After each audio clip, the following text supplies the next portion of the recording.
الرحمن الرحيم وآت ذا القربى حقه صدق الله مولانا العظيم الصلاة والسلام عليك يا سيدي يا رسول الله الصلاة والسلام عليك يا سيدي يا حبيب الله الصلاة والسلام عليك يا سيدي يا شفيع المذنبين وعلى آلك وأصحابك يا سيدي يا رحمة للعالمين.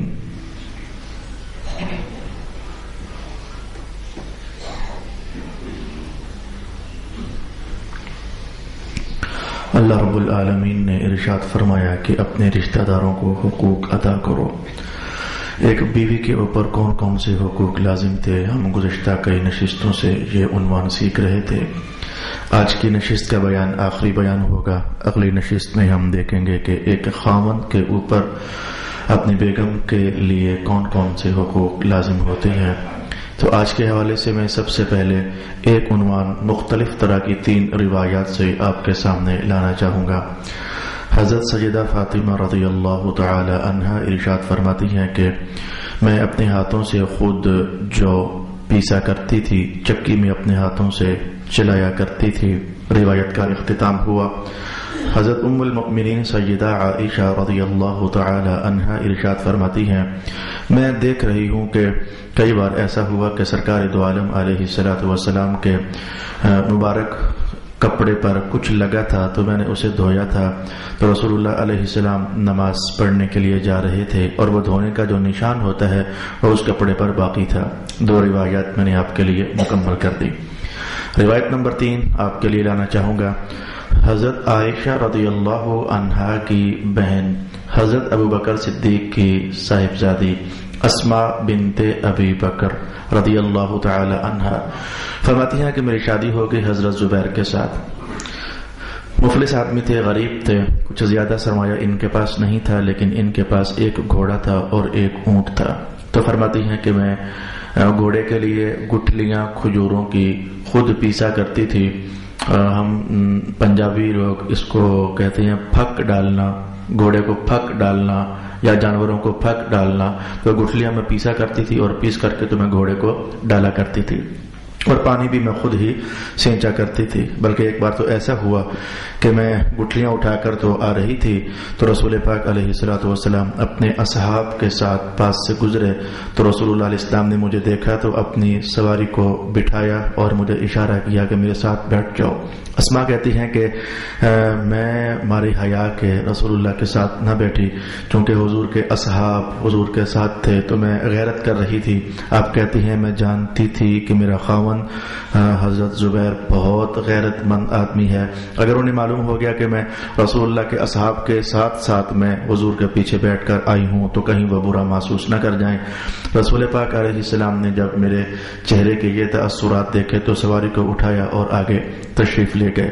یہ 3 روایات میں نے آپ کی خدمت میں بیان کی ہیں. کیا بیان کرنا چاہتا ہوں, ویسے تو جب خاوند کے حقوق آئیں گے تو میں وہاں ڈیٹیل سے بیان کروں گا. خاوند پر لازم ہے, واجب ہے, لازم ہے, ضروری ہے کہ وہ اپنی بیگم کے تمام تر حقوق کی ادائیگی کا خود بندوبست کرے. روٹی کا بندوبست کرے, بڑے بازار سے لے کر آئے. سالن کا بندوبست کرے, بڑے بازار سے لے کر آئے, بڑے نوکر رکھ کر دے. اپنے کپڑے دھونے کا خود اہتمام کرے, عورت کے کپڑوں کے دھلوانے کا اہتمام بھی کرے. لزوم خاوند پر ہے, یہ ذمہ داریاں اس کی ہیں.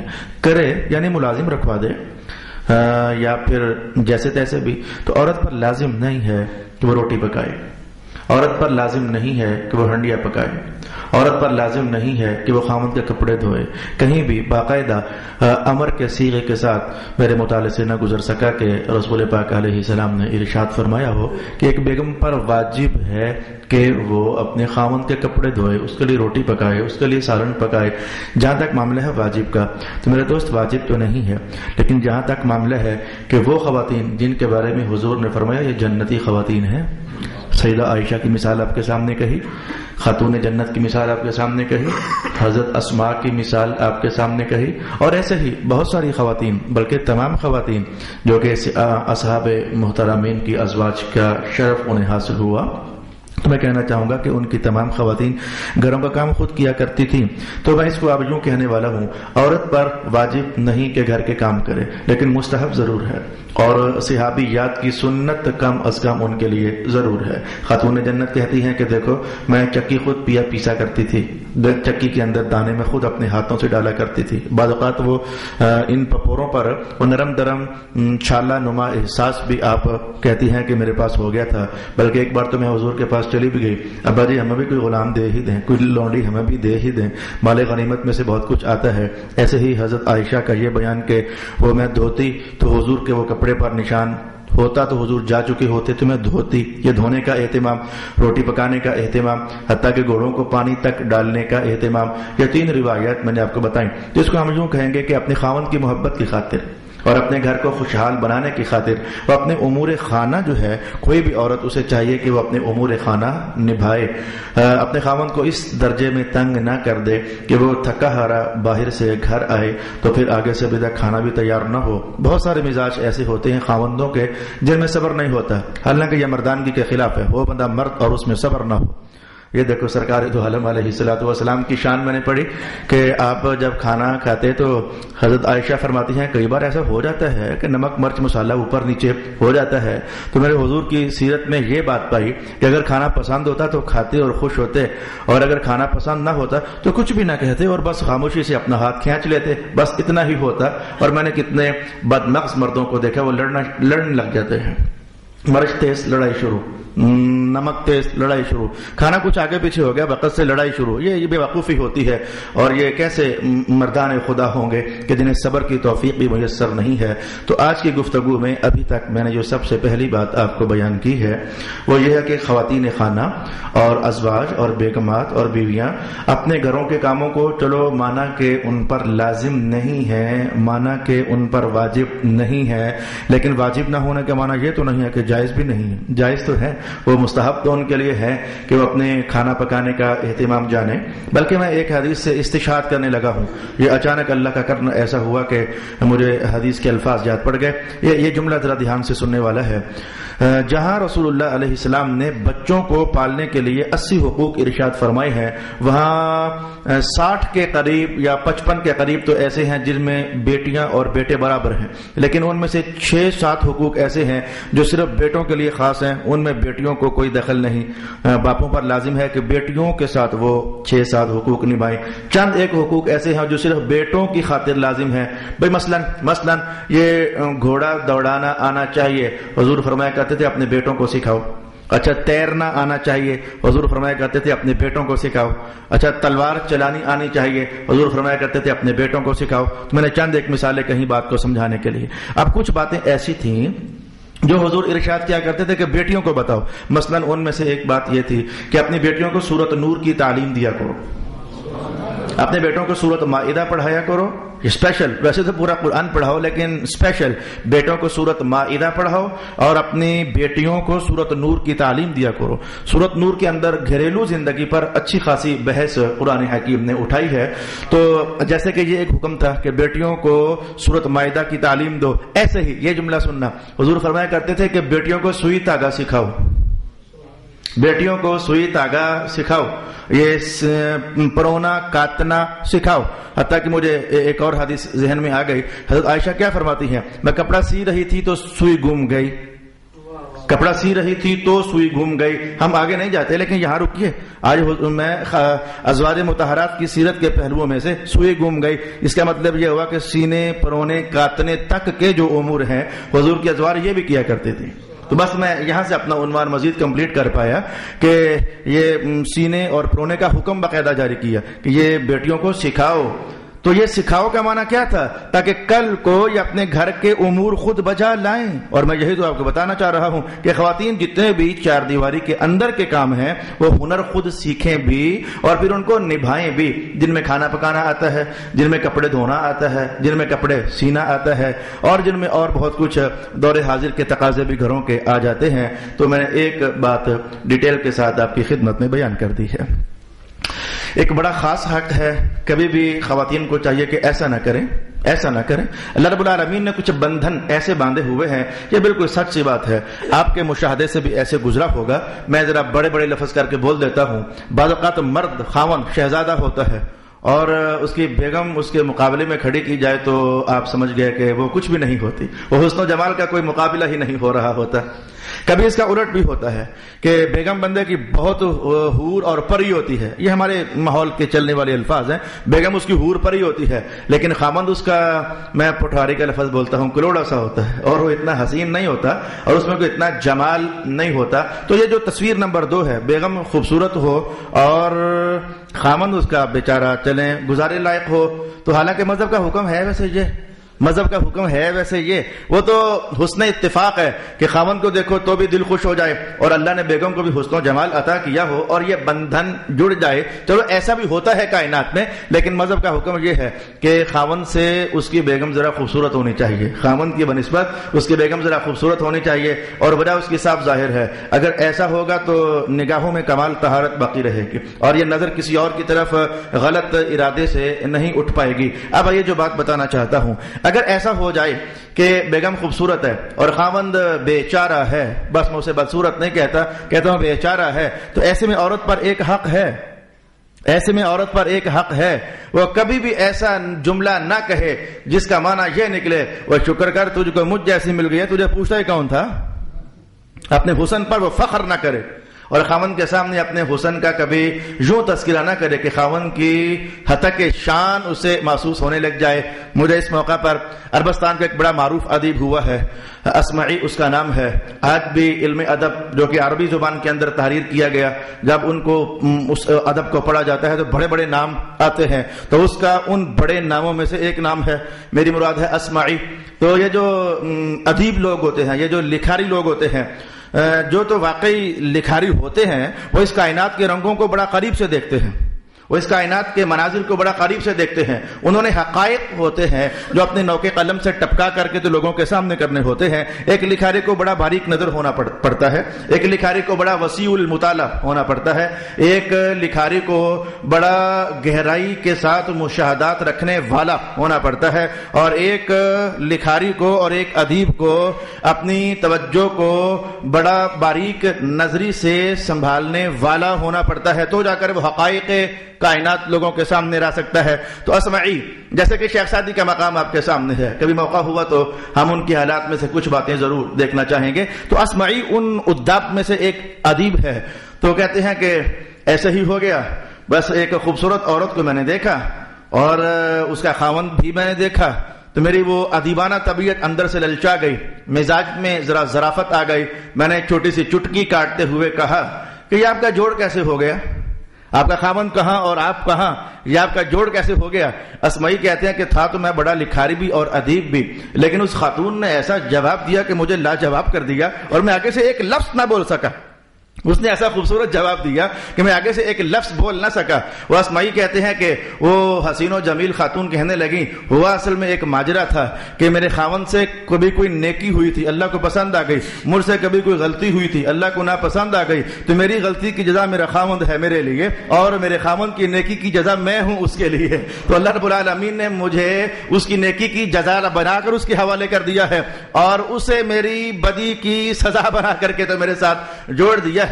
اسمعی کہتے ہیں میں دنگ رہ گیا اور چپ ہو کر کے رہ گیا. اب اس کے بعد میں کیا جواب دوں؟ بھائی ممکن ہے، اور اس میں کوئی شائبہ بھی نہیں ہے، ممکن ہے کہ کسی بندے کی کوئی اچھی ادا اسے اللہ کو پسند آ جائے تو اللہ تعالیٰ اس کا نتیجہ ایک خوبصورت بیوی کی صورت میں عطا فرما دے. جیسے کہ حضرت علی المرتضی رضی اللہ تعالی عنہ ارشاد فرمایا کرتے تھے کہ ربنا آتنا فی الدنیا حسنہ، کا تو معنی میں علی کے نزدیک یہی تو ہے، اے اللہ مجھے خوبصورت اور اچھی بیوی عطا فرما دے. حسنہ بہت اچھی بیوی. یہ حضرت علی اس آیت کی تفسیر میں یہ قول ارشاد فرمایا کرتے تھے. تو ایک اور حق آج کی نشست میں نے آپ کو بیان کر دیا کہ اگر عورت کو اللہ رب العالمین نے خاوند کی بنسبت زیادہ حسن و جمال عطا فرمایا تو وہ کبھی بھی اس کا تفاخر اپنے خاوند کے مقابلے میں نہ کیا کرے. ایک اور حق کہنے کے بعد میں پھر مجلس کو سمیٹنے کے لیے جو آج تک بتایا اسے دہرانے کے لیے ایک ہی نشست میں اپنی گفتگو کو رپیٹ کرنا چاہوں گا.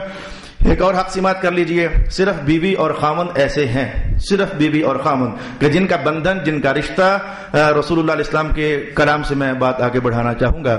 حضور رحمت عالم فرماتے ہیں کہ یہ جو بیگم ہوتی ہے، بیگم جو ہوتی ہے بیوی، تو اس کے دل میں اللہ رب العالمین نے ایک چھوٹی سی سپیس رکھی ہوتی ہے، جگہ، تو وہ خالی ہوتی ہے۔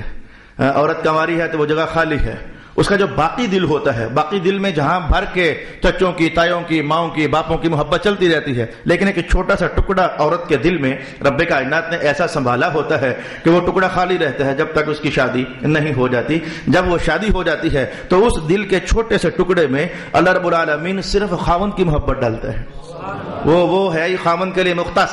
تو خاوند کا بیوی کے ساتھ، بیگم کا خاوند کے ساتھ کچھ ایسا رشتہ رب کائنات نے جوڑا ہے۔ آپ دیکھتے نہیں ہو کہ 25 سال ایک بیٹی اپنے ماں باپ کے گھر رہی، 30 سال اپنے والدین کے گھر میں رہی، لیکن یہ آج شادی ہوئی اور اگلے گھر میں گئی تو مہینہ 2-4 رہنے کے بعد اگر ماحول اچھا ہو، خاوند اچھا ہو، تو اس کا دل ایسا لگ جاتا ہے کہ وہ 25 سالوں کی یادوں کو فراموش گویا کر بیٹھتی ہے، اور وہ اپنی 25 سالہ محبت کو جیسے وہ پردوں کی لپیٹ میں کر دیتی ہے، اور اپنی ہر خوشی اور اپنی ہر غمی اپنے خاوند کے نام کر دیتی ہے۔ الغرض میں نے کہا کہ یہ میاں اور بیوی کا رشتہ ہے، صرف جس کی وجہ سے میں اب وہ حکم آپ کے سامنے بیان کرنے لگا ہوں۔ رسول اللہ علیہ السلام نے پبلک کے لیے، عامت الناس کے لیے یہ قانون ارشاد کیا، اور بیگم کے لیے ذرا الگ قانون ارشاد کیا، اور وہ اس کے حقوق میں سے ہے۔ کون سا حکم؟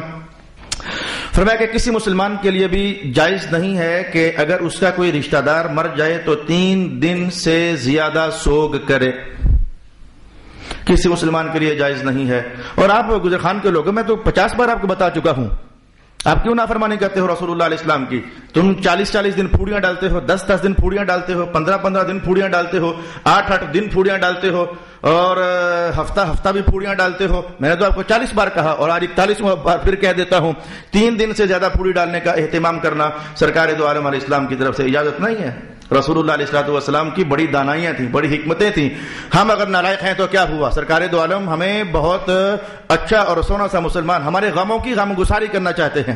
بھائی اس لیے کہ آپ جانتے ہو کہ اگر پھوڑی پر بیٹھو تو کیا چل رہا ہوتا ہے۔ ایک آیا، ہاں جی کیا ہوا تھا ابا جی کو، وہ ساری کہانی پھر رپیٹ۔ دوسرا آیا، ہاں جی کیا ہوا تھا، وہ غم بار بار دہرائے جاتے ہیں۔ حضور نے فرمایا تیسرا دن ہو تو اٹھ کے کاروباروں میں جاؤ، تاکہ اب آنے والوں کو آ کر تمہارے زخم دوبارہ تازہ کرنے کا موقع نہ ملے، اور دوسرا جاؤ دنیا کے اندر گم ہو جاؤ، اپنے کام شام کرو تاکہ وہ تمہارا غم بھول جائے، اپنے کاروبار میں چلے جاؤ تاکہ تمہارا غم بھول جائے۔ آج پھر میں نے آپ کو رسول اللہ کا یہ حکم ارشاد کر دیا، تو آگے آپ کی قسمت ہے، عمل کرتے ہو تو ماشاء اللہ، نہیں عمل کرتے تو آپ کی اپنی قبر کھوٹی ہو جانے والی ہے۔ تو فرمایا کہ 3 دن سے زیادہ سوگ نہیں کرنا۔ لیکن عورت کے لیے قرآن اتر آیا، عورت کے لیے قرآن اتر آیا، تو فرمایا کہ ایک عورت کا اگر خامن فوت ہو جائے تو اس کو 4 مہینے اور 10 دن تک سوگ منانا لازم ہوگا۔ 4 مہینے 10 دن سوگ منانا۔ یہ عدت اور شے ہوتی ہے اور سوگ اور شے ہوتی ہے، ان دونوں میں فرق ہوتا ہے۔ میں چونکہ بات چھڑی تو ایک آدھ جملے میں نرم درجے کا فرق بیان کرتے ہوئے آگے نکل جاؤں گا۔ عدت کا معنی صرف یہ کہ گھر میں رہنا ہے، وہ دن پورے کرنے ہیں۔ عدت عدد، تعداد، وہ دن پورے کرنے ہیں۔ اور سوگ کا معنی ہوتا ہے کہ تمام طرح کی زیب و زینت کو ترک کر دینا ہے۔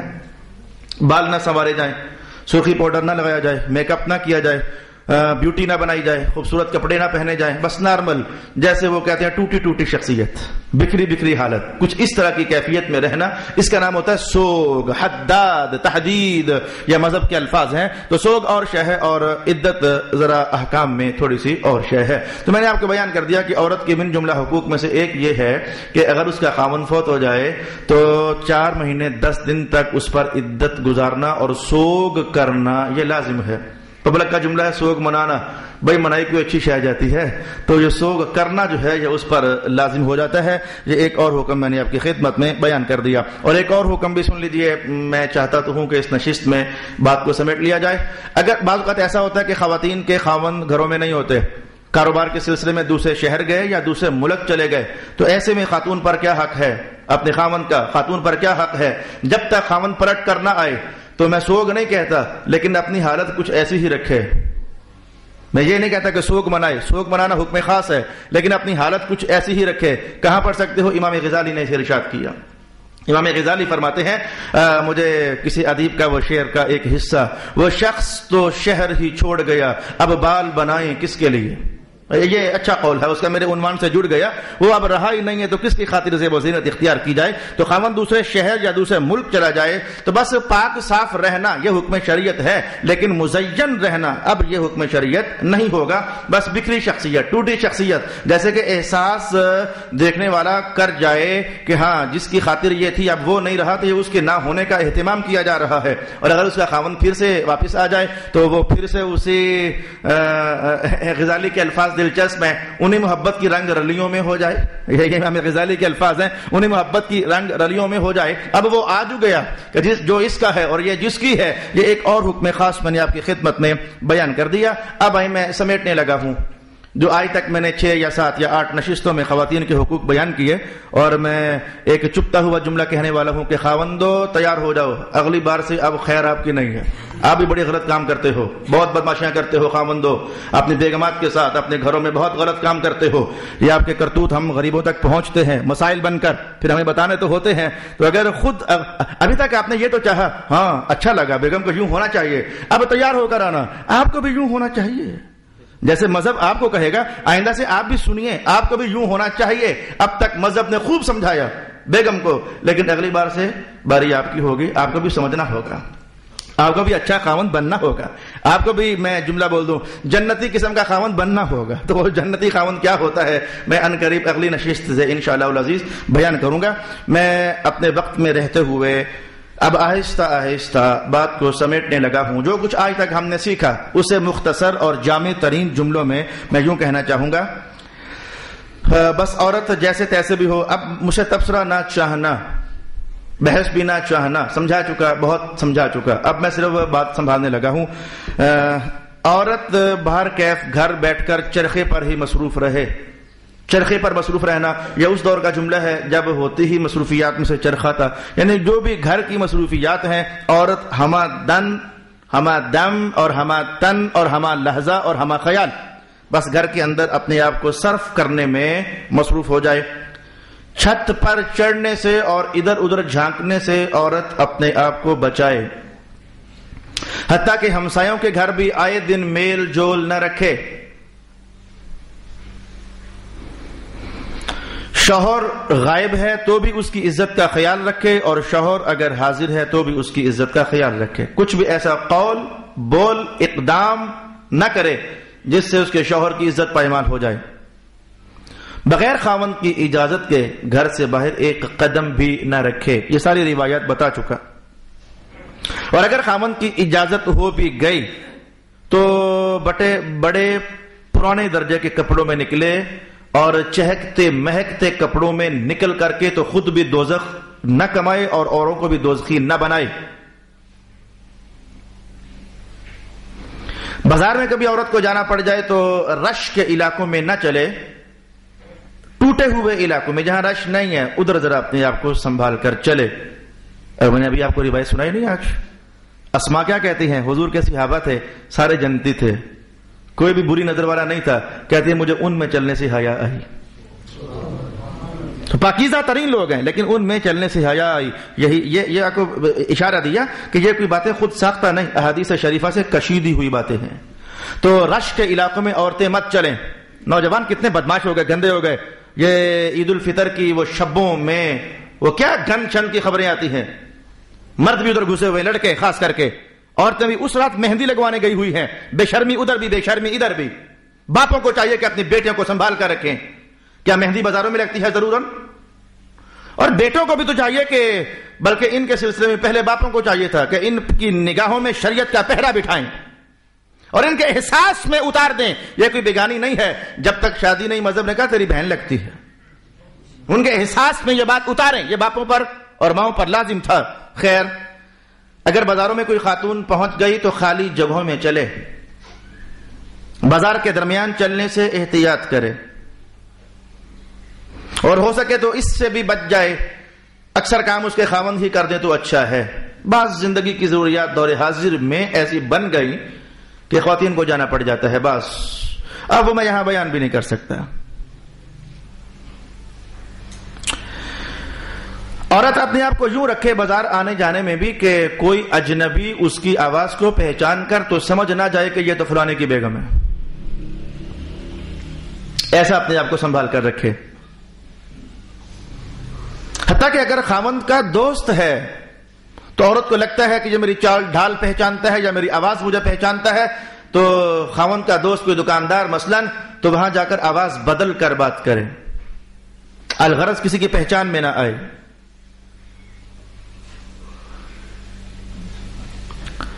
ہماتن اپنے حال کی بہتری میں رہے، ہماتن اپنے احوال کی بہتری میں رہے اور امور خانہ کے اندر مصروف رہے، نماز اور روزہ سے سروکار رکھے. مجھے عربستان کی ایک خوبصورت عورت جس کو امام غزالی نے نقل فرمایا کا وہ منظر یاد آتا ہے. امام غزالی کہتے ہیں کہ ایک عورت ہے، اس نے سرخ لباس پہنا ہے، اس دور کا میک اپ اس نے کیا ہوا ہے اور ہاتھ میں تسبیح چلا رہی ہے. تو ہم نے کہا کہ بہن یہ کیا ماجرا، ادھر سے حسن و زیبائش پیک پر اور ادھر سے تسبیح ہاتھ میں. اس نے خوبصورت جواب دیا، اور وہ خواتین کے لیے ضروری ہے. اس نے خوبصورت جواب دیا، کہا یہ نماز روزہ تسبیح دانا میں مصروف رہنا یہ میرے اللہ کا حکم تھا، یہ میں نے اس کے لیے پکڑی ہوئی ہے، اور اپنے آپ کو خوبصورت بنا کر رکھنا یہ میرے خاوند کا حق تھا، میں اس کے لیے بنی ہوئی ہوں. میں گھر کی چار دیواری میں رہتے ہوئے اگر یہ سنگم ہو جائے اور یہ امتزاج ہو جائے کہ بیوٹی بھی رہے اور عبادت بھی رہے، غزالی کہتے ہیں اس میں کوئی حرج والی بات نہیں ہے. اگر خاوند گھر پہ نہیں ہے تو خاوند کا کوئی دوست، کوئی ملنے والا ملنے کے لیے آ جائے اور دروازہ کھٹکھٹائے تو غزالی کہتے ہیں کہ اس کو باہر سے فارغ کر دے. مت یہ کہے آپ بیٹھیے وہ آتے ہیں تو پھر آپ ملاقات کر لیجیے گا، نہیں، بھگا دے باہر سے، بھگا دے. یہ حق ہے کہ بھگا دے باہر سے. یہ کوئی عزت نہیں ہے کہ خاوند گھر میں نہیں ہے اور اس کے دوست کو گھر میں بٹھایا جا رہا ہے، بھگا دے اور کہ وہ گھر نہیں ہے، جب آئے گا تو پھر آپ ملاقات کر لیجیے گا. اپنے حقوق پہچانو گے تو ستھرے مسلمان بن کر رہو گے. یقین جانو جتنا میں نے کہا اگر میری بہنیں اتنا سنبھال لینا، جس دن مریں گی ان کے کندھے بڑے ہلکے ہوں گے، کندھے ہلکے کر کے مریں گی. قبر میں جائیں گی تو کوئی ڈر نہیں ہوگا کہ کیا بنے گا ہمارے ساتھ. اگر یہ باتیں سرکار دو عالم علیہ السلام کی سمجھ جائیں خواتین تو مرنے کے دن کے فوراً بعد وہ دیکھو اللہ کی رحمت ان کا استقبال فرمائے گی. شوہر کو اللہ نے جو کچھ دیا بیگم اسی پر قناعت کرے، غلط مطالبے نہ کرے، حداقہ نہ بنے. میں نے وہ 6 عیب بیان کیے تھے، حنانا، منانا، انانا، حداقہ، شداقہ، براقہ. حداقہ یہی تھی، جس شے کو دیکھا تو کہا یہ بھی لا دینا مجھے، کہا نہیں، قناعت کرے. رسول اللہ علیہ السلام فرمایا کرتے تھے، بلکہ حضور دعا کیا کرتے تھے کہ جس بندے وہ بندہ بڑا خوش قسمت ہے.